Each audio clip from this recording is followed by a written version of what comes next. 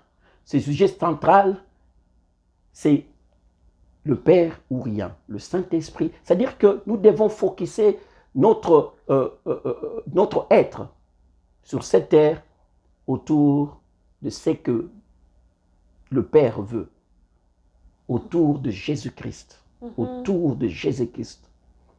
Sans Jésus-Christ, nous ne serons pas là. Sans Jésus-Christ, nous ne sommes rien. Alors ce soir, nous n'allons pas parler, excusez-moi, nous n'allons pas parler de l'honneur dans un couple, nous n'allons pas parler de la sexualité dans un couple, nous n'allons pas parler de toutes sortes de sujets, mais nous allons parler de la présence de Dieu dans nos foyers. Alléluia, alléluia. La présence de Dieu dans nos foyers, la présence de Dieu dans nos couples, la présence de Dieu dans nos familles. Alors, nous allons prendre nos Bibles et nous allons lire 2 Samuel 6,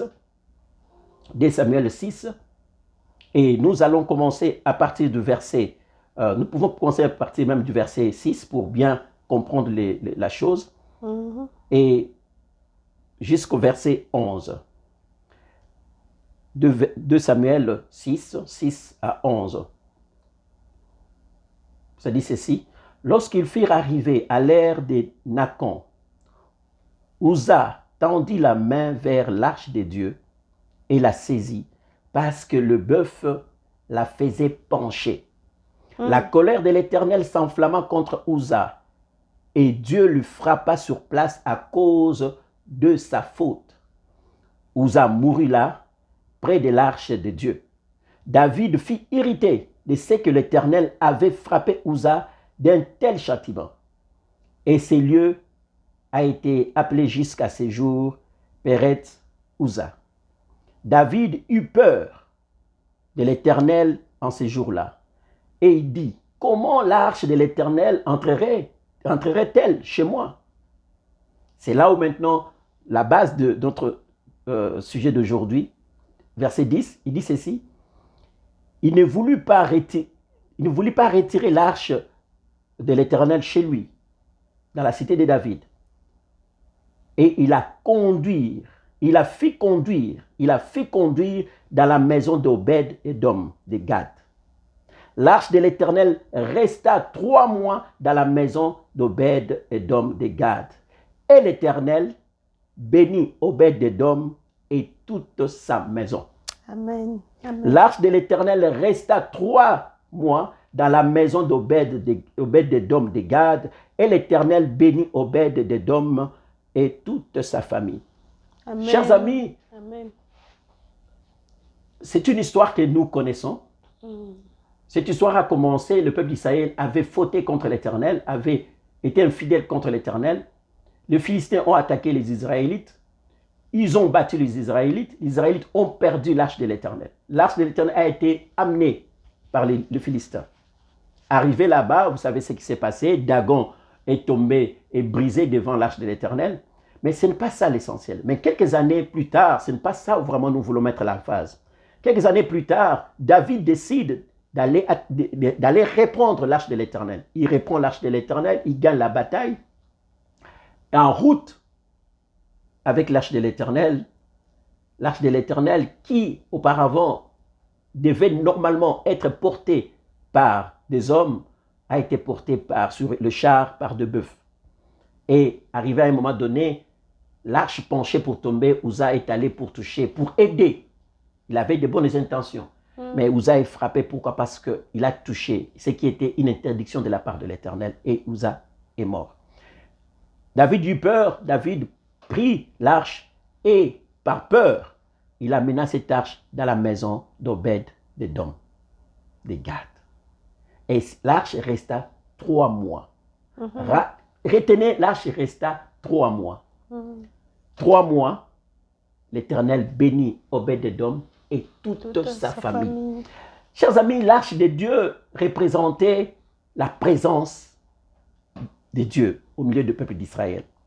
L'arche représentait, l'arche était le lieu, c'est-à-dire que entre les deux chérubins, parce que l'arche a été construite depuis l'époque de Moïse, et l'arche représentait le lieu où l'Éternel s'est manifesté et rencontré Moïse.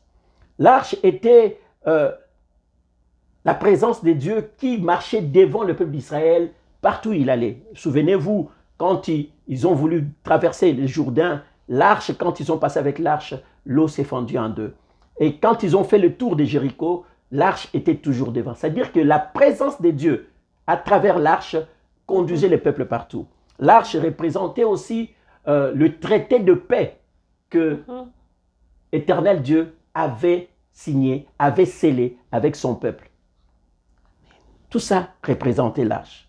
Et nous aussi, aujourd'hui, nous n'avons plus l'arche, mais aujourd'hui, nous chrétiens, nous parlons au foyer chrétien. Nous aujourd'hui, chrétiens, nous avons reçu Jésus-Christ comme Seigneur et Sauveur de nos vies. Et le Saint-Esprit, par la foi, est venu dans nos vies. Le Saint-Esprit est venu dans nos vies et nous sommes dans la présence de Dieu. Souvenez-vous, dès le commencement de la création, l'homme vivait dans la présence de Dieu. Mais c'est le péché qui a éloigné l'homme de la présence de Dieu. Et ici, pour revenir à l'histoire, nous voyons que l'arche ramenée pour rester au milieu du peuple par David, cette arche a tué, c'est-à-dire Uza a touché, Uza est mort. David a eu peur, mais on a amené cette arche dans la maison d'Obed-Édom. Ce qui est remarquable est que on peut dire Obed-Édom, c'est qui ce monsieur? Pourquoi lui? Pourquoi on l'a sélectionné? Pourquoi on a choisi sa maison? Mais laissez-moi vous dire, quand vous lisez très bien, vous allez voir que Obed-Édom, ce n'était pas n'importe qui. Obed-Édom faisait partie des tribus des Lévites. Et c'était, dans les tribus des Lévites, il y avait plusieurs, pas plusieurs catégories, mais il y avait plusieurs groupes qui avaient des différents services, tâches au sein du temple. Et il y avait des sacrificateurs, il y avait ceux qui entretenaient le feu, il y avait ceux qui égorgeaient les animaux qu'on amenait. Mais Gad, Obed-Édom de Gad et Uza, parce qu'il faut les signaler, Obed-Édom de Gad et Uza, c'était un groupe de Lévites qui étaient chargés de porter l'arche sur leurs épaules. Parce que c'était la loi. L'arche ne devait pas être portée par de bœufs. Mais Uza, Gad et le groupe, ce sont eux qui avaient la mission de toujours porter l'arche sur leurs épaules.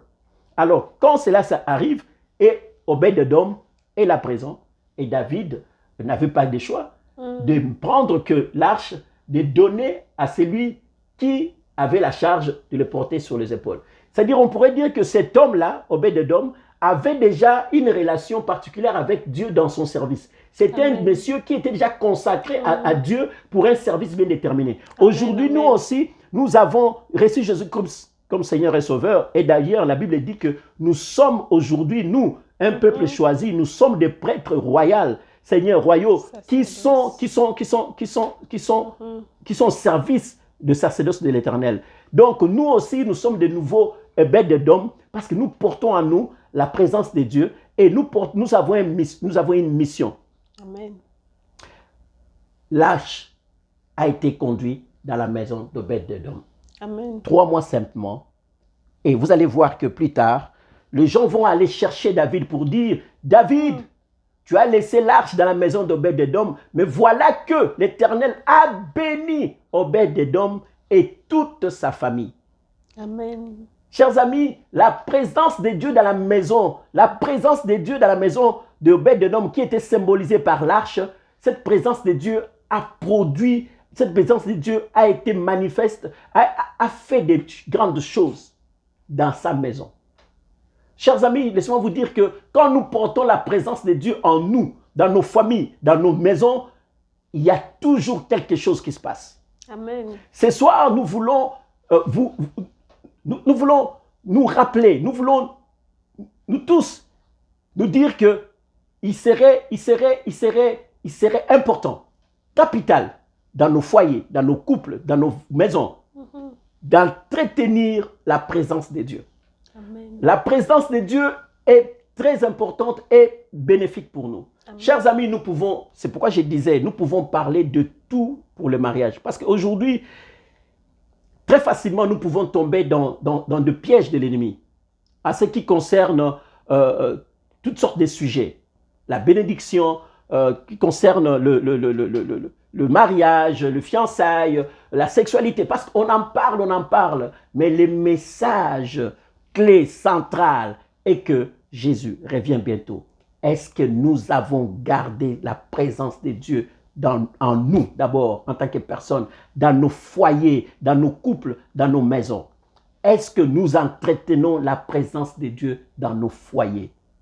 Chers amis, nous pouvons tout faire pour gagner l'argent, avoir des enfants qui vont loin dans les études. Nous pouvons tout faire pour avoir une belle maison. Nous pouvons tout faire pour avoir une belle voiture. Nous pouvons tout faire pour avoir toutes ces choses de ce monde. Mais si nous ne gardons pas la présence de Dieu dans nos foyers, si le feu du Saint-Esprit n'est pas nourri dans nos maisons, nous allons avoir des maisons belles, mais vides.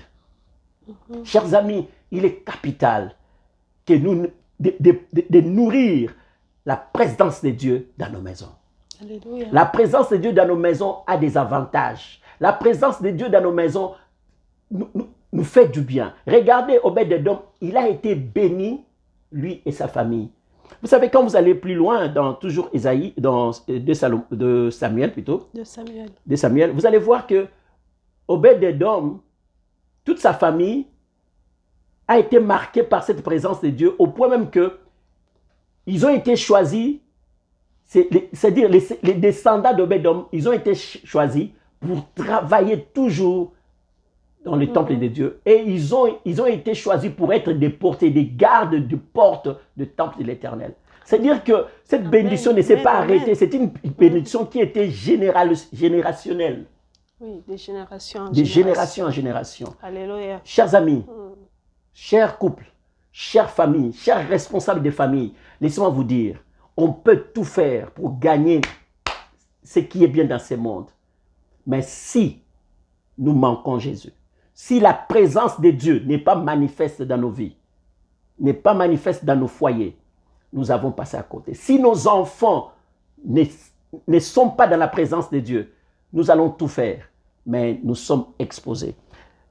Rapidement, je ne veux pas... il y a beaucoup à dire. Je peux peut-être revenir plus tard, si Dieu le permet.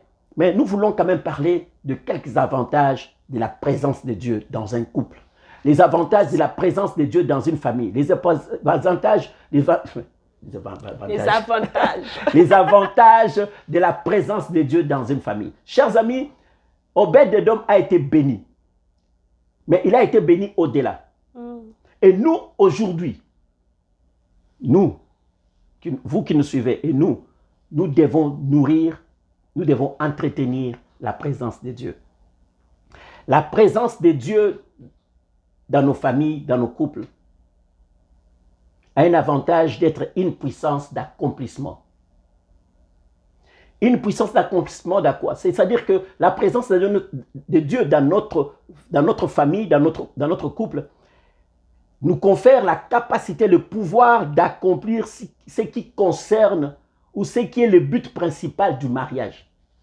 Vous savez, on peut tout faire pour avoir des mariages solides comme nous voulons, mais dans la présence de Dieu, la présence de Dieu nous donne cette capacité, ces pouvoirs, nous donne des capacités surnaturelles pour vraiment vivre le but et l'idée de Dieu en ce qui concerne nos foyers. Wow. Si nous entretenons la présence de Dieu dans nos familles, dans nos couples seront à l'image de Dieu. Nos familles seront à l'image de Dieu. Nos enfants seront éduqués à l'image de la parole de Dieu. Pourquoi? Parce que la présence de Dieu en toi, le Saint-Esprit aujourd'hui qui représente la présence de Dieu en nous, va nous éduquer, va nous apprendre, va nous conseiller, va nous donner des directives comment marcher. Et surtout en marchant selon la parole, il est difficile pour nous de faire autre chose. Si nous sommes obéissants, il est difficile pour nous de vivre autre chose si nous sommes dans la présence de Dieu. La présence de Dieu, le premier avantage, c'est la puissance, c'est la puissance de l'accomplissement de l'idée et de l'idée que Dieu s'est fait du mariage d'un couple, d'une famille. Chers amis, remettons la présence de Dieu au sein de nos couples, au sein de nos familles. Nous allons vivre l'idée originelle que Dieu a sur la famille ou les couples. Vous savez, nous pouvons avoir de belles maisons, mais si la présence de Dieu n'y est pas, c'est comme il nous manque quelque chose. Un couple, un foyer sans la présence divine est simplement une structure morale dont l'élément central manque. Et cet élément central, c'est la présence de Dieu. La présence de Dieu. La présence de Dieu dans un couple, c'est une source d'harmonie.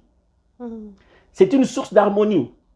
Le foyer joue réellement, dans ces cas-là, la présence de Dieu joue le rôle d'une source d'harmonie au sein d'une famille, au sein d'un couple. C'est-à-dire que la présence de Dieu va nous amener, bien sûr par la parole, parce qu'il faut toujours aller par la parole qui est Jésus-Christ, va nous amener à regarder dans la même direction. Nos différences seront des différences harmonieuses. Ce seront des différences, mais que nous pouvons harmoniser. J'ai dit toujours, dans notre différence, soyons d'accord. Amen. Dans notre différence, soyez d'accord. Si nous arrivons à ce stade dans nos couples, il y a beaucoup de choses beaucoup de troubles que nous allons éviter.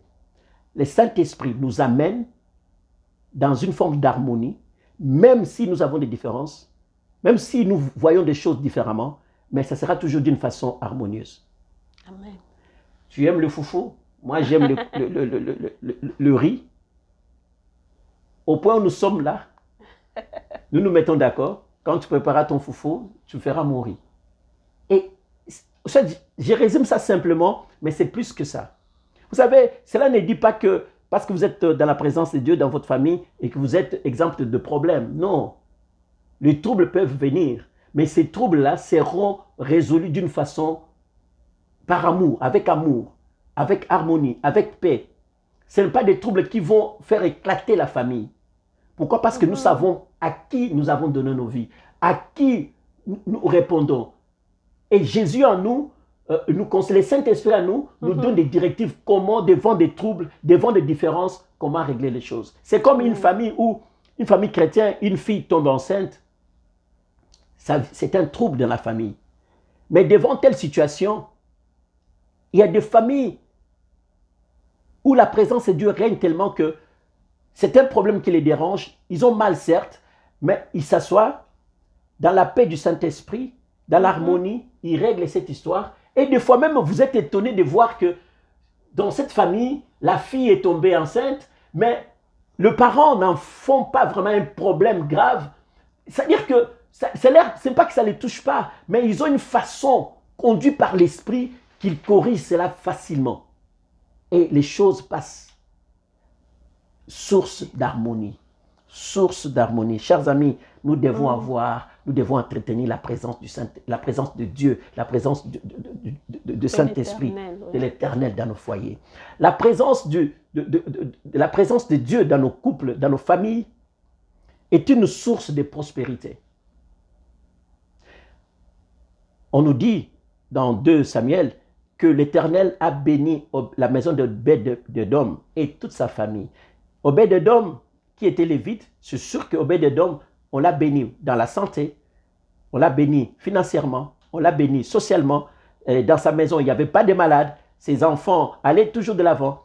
Et une source de prospérité. il ne faut pas limiter la prospérité seulement à l'argent. La prospérité peut aller dans tous les domaines.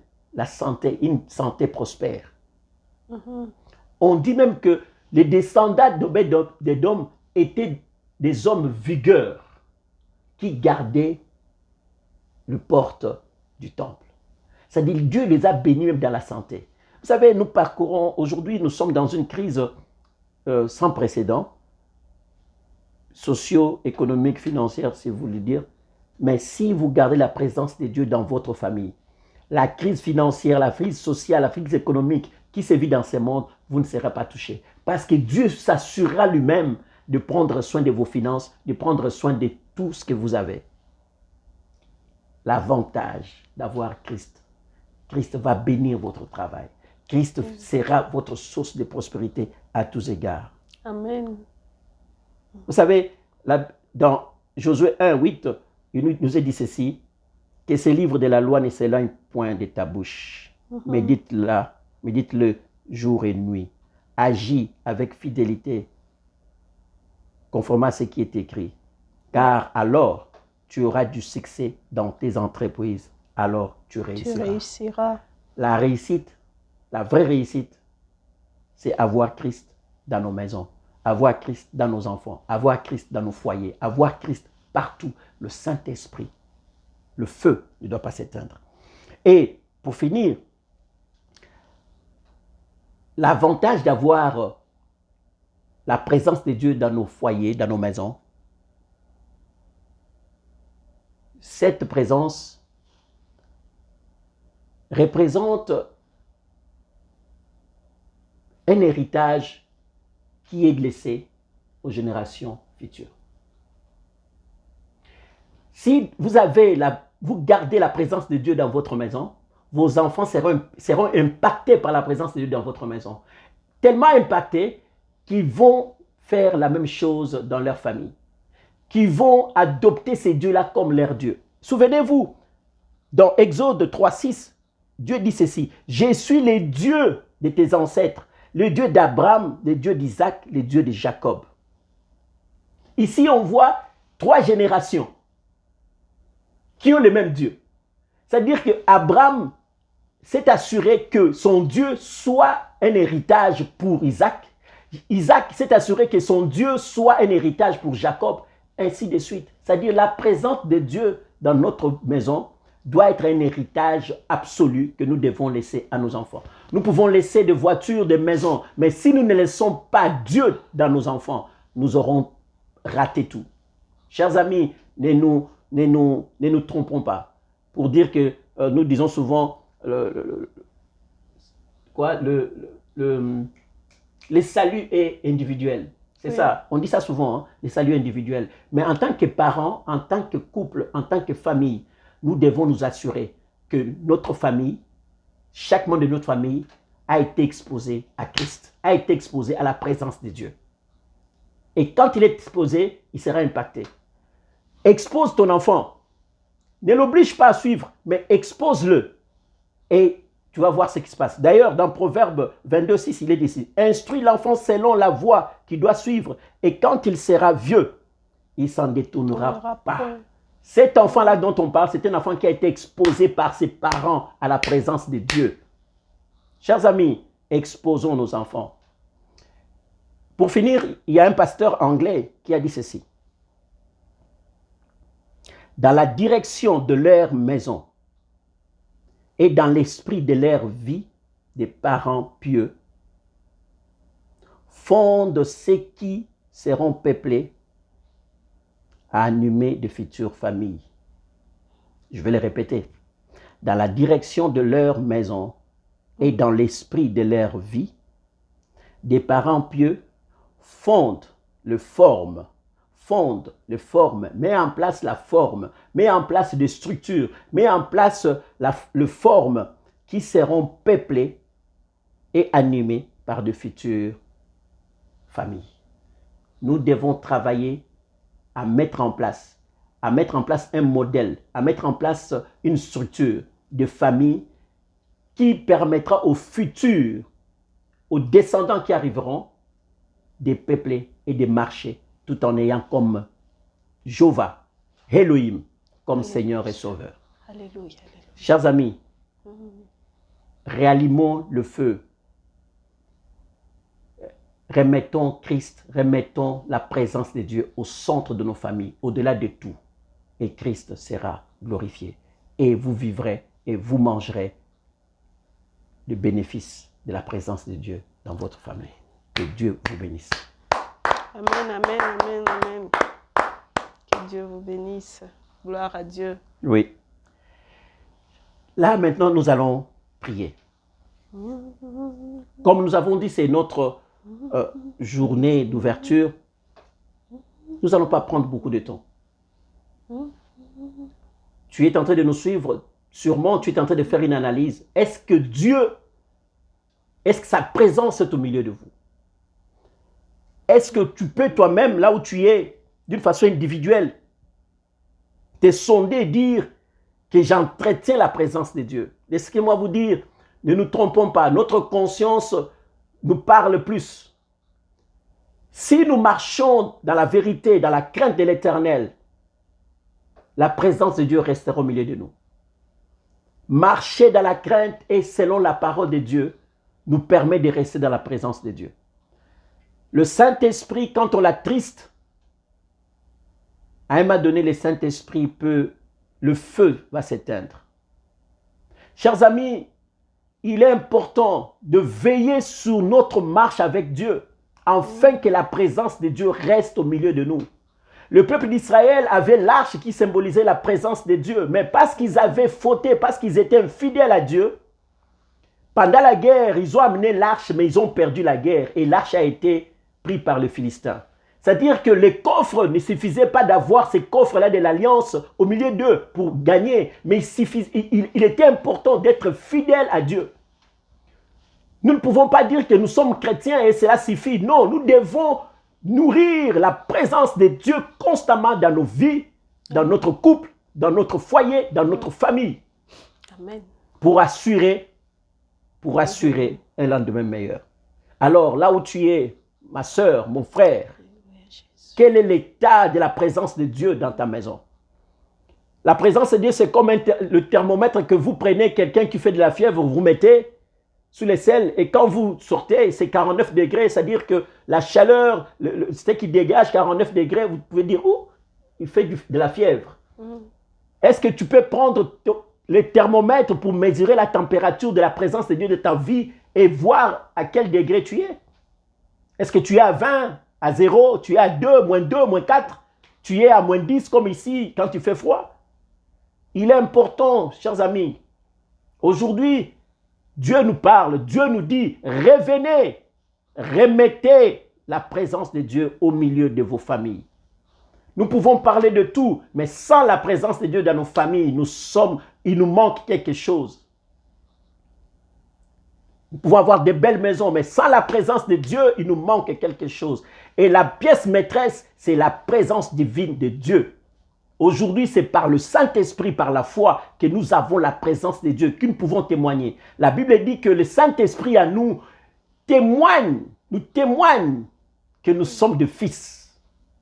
Chers amis, arrêtons d'être des chrétiens inconvertis. Je l'ai dit, des chrétiens inconvertis. Nous sommes des chrétiens d'autrefois, mais nous sommes froids. La présence de Dieu. La présence de Dieu va nous amener à éviter tout ce que nous avons comme divorce, dispute, séparation, des coups par-ci par-là. La présence de Dieu. Est-ce que vous nourrissez la présence de Dieu dans votre maison? Les Lévites il y avait un groupe de Lévites qui était là pour nourrir le feu, afin que le feu ne s'éteigne point dans le temple de Dieu. Est-ce que dans votre maison, qui est le temple de Dieu, ces points de contact, dans ton cœur, dans ta vie, qui est le temple du Saint-Esprit, est-ce que le feu est nourri afin que le Dieu Tout-Puissant soit toujours au rendez-vous? C'est la question. C'est la question. Ce soir, nous allons prier. Nous allons prier, chers amis. Prends le temps, là où tu es. Est-ce que la présence de Dieu est toujours manifeste? Est-ce que ce feu-là est toujours en action dans ta maison? Est toujours en ébullition dans ta maison?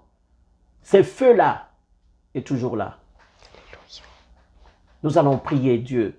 Et si tu sens, là où tu es, ta conscience te dit qu'il y a un problème avec la présence de Dieu de ta vie, dans ta famille, chers amis, Dieu est bon. Il est fidèle. Cette parole, c'est pour ramener un couple, ramener une famille, ramener un homme à Dieu, pour lui dire, Père, mais voici, je voudrais revenir sur cette alliance de paix que tu as scellée autrefois avec moi, par Jésus-Christ. Je reviens à toi. Alors, tu vas élever ta voix là où tu es. Aujourd'hui, nous allons prier quelques minutes simplement. Tu vas élever ta voix là où tu es. Prie, présente ta famille à Dieu. Présente ton état à Dieu. Que Dieu de gloire, Dieu de paix, Dieu tout-puissant, miséricordieux est prêt à revenir et à allumer encore le feu, sa présence dans votre vie. Père, nous bénissons ton nom. Nous venons encore. Yahweh, l'essentiel, ce n'est pas avoir des beaux enfants, de belles familles, des belles maisons. L'essentiel, Seigneur, de notre vie, ce n'est pas le matériel. L'essentiel, c'est toi. C'est Jésus-Christ dans notre vie. C'est le Saint-Esprit dans notre vie. Père, nous voici devant toi. Oh, toi qui marches, Seigneur, entre les chandeliers d'or, nous venons à toi pour dire, oh Éternel, sonde de nous, comme David disait, sonde de mon cœur, sonde de moi. Et Seigneur, sonde de nous. Tu nous as créés à ton image. Sonde nos foyers. Sonde nos foyers. Tu nous as créés à ton Seigneur, image. quel est l'état de ta présence dans nos vies? Et pitié Seigneur, de dans nous, nos familles, Seigneur, est-ce que nous t'avons rejeté comme les Israélites autrefois, mais gardant seulement les coffres, Seigneur, sans ta présence?